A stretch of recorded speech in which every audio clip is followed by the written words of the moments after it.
Hello, আসসালামু আলাইকুম আপা। আপা আপনি ভালো আছেন? আমরা তো ওই যে আপনার গণভবনে আসছিলাম। কি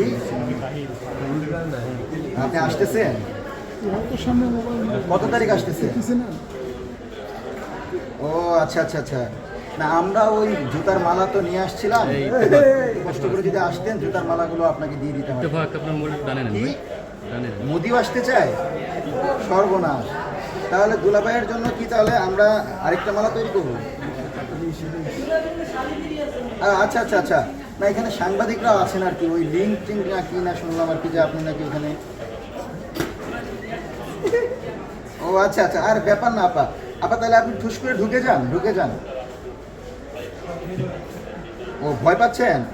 না না, ওই যে শাপলা হত্যাকাণ্ড ঘটাইলেন না আপনি, ওই শাপলার পরিবারগুলো তো দাঁড়ায় আছে জুতা নিয়ে।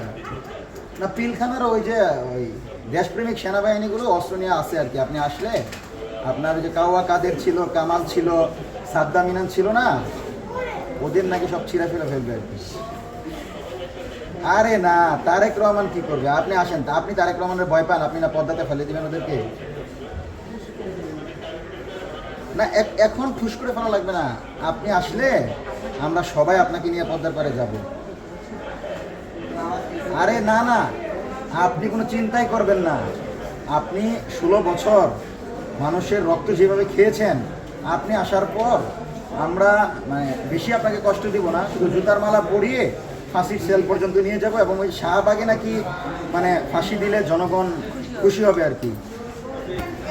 একা ফাঁসিতে উঠবেন না, ও রয়ের প্রধানকে নাকি পাঠাইছেন। ও রয়ের প্রধান কি কার সাথে কথা বলে আসছে? কি সরকারি দলে পাঠাইছে নাকি? তারাই আমন্ত্রণ দিছে? সর্বনাশ।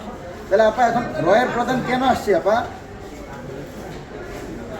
ও আচ্ছা আচ্ছা, তাহলে শুনেন আপা, যেহেতু এসে গেছে আপনিও চলে আসেন। আমরা ওই যে রশি টসি নিয়ে জুতার মালা নিয়ে আসি, আপনাকে ফাঁসির দড়িতে ঝুলিয়ে দেবে। আর ওই যে আপনার ওই যে মানে ওই একটা আছে না জুয়ার ধান্দা করে যে টেটার বল সাকিব, হ্যাঁ হ্যাঁ হ্যাঁ, ওই যে যারা আপনি সত্য মারতে বলছিলেন। আচ্ছা আচ্ছা, আর ওই যে 7 মিনিটের একটা ঘটনা আছে না আপনার ওই ইডেন কলেজের মেয়েদের, এইটা আমাদের খুব বেশি লাগবে না, আমরা 1 ঘন্টা ব্যাপার না। আপনি আসেন, আপনাদের 1 ঘন্টা ঝুলাইলে আপনারা সব শেষ। আচ্ছা ঠিক আছে, আপনি ঢুকে যান। আর দুলাভাই মুদিকেও নিয়ে আসেন, আমরা দুইজনকে একসাথে ঝুলাবো। আর কিসে আসবে একটু জিজ্ঞাসা করেন। ও আচ্ছা আচ্ছা, না হেলিকপ্টার কি? ও না আপা, আপা আপা রকেটে আসবে। আপা পৃথিবীতে কি রকেট চলে? ও আচ্ছা আচ্ছা, ওই আপনার ছেলে যে বিজ্ঞানী, মাথা মোটা বিজ্ঞানী, ও বলছে নাকি? ও আচ্ছা আচ্ছা, 5,500। ও 5,500 টাকা রকেট দিয়ে আসবেন? আচ্ছা আচ্ছা ঠিক আছে ঠিক আছে। তাহলে আমরা ওই তাহলে আসি আর কি, জুতার মালা নিয়ে আর ফাঁসির দড়ি নিয়ে। আর ওই যে আপনার নাকি কোন ছোটো কাপড় টাপড় নিয়ে গেছিল গণভবন থেকে, ওগুলো কি পাওয়া গেছে? না এইবার আসলে আপনার ওগুলোও থাকবে না, এইবার আসলে আসলে কিছুই থাকবে না আপনার।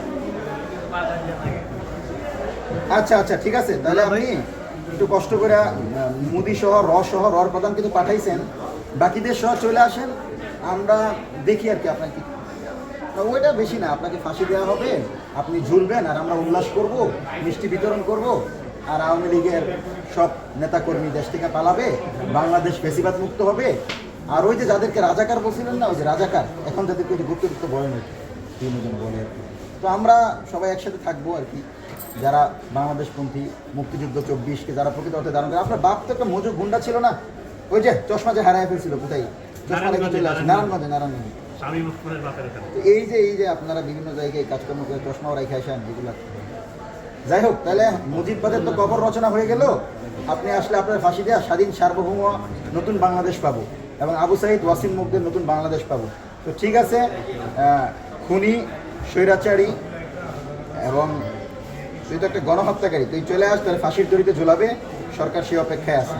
ঠিক আছে, তোর বাপ রয়ের প্রধানকে বাংলাদেশের জনগণ যদি প্রকাশ্যে দেখতো তাহলে কি পরিণতি করতো সেটা কল্পনা করতে পারতেছিস না। তো যাই হোক, রটো দিয়া লাভ নাই, মুদিরে সহ দ্রুত চলে আস, ফাঁসির দড়িতে ঝোলাবো। ঠিক আছে আপা? ওকে ওকে ঠিক আছে আপা। আপা আপনার ওই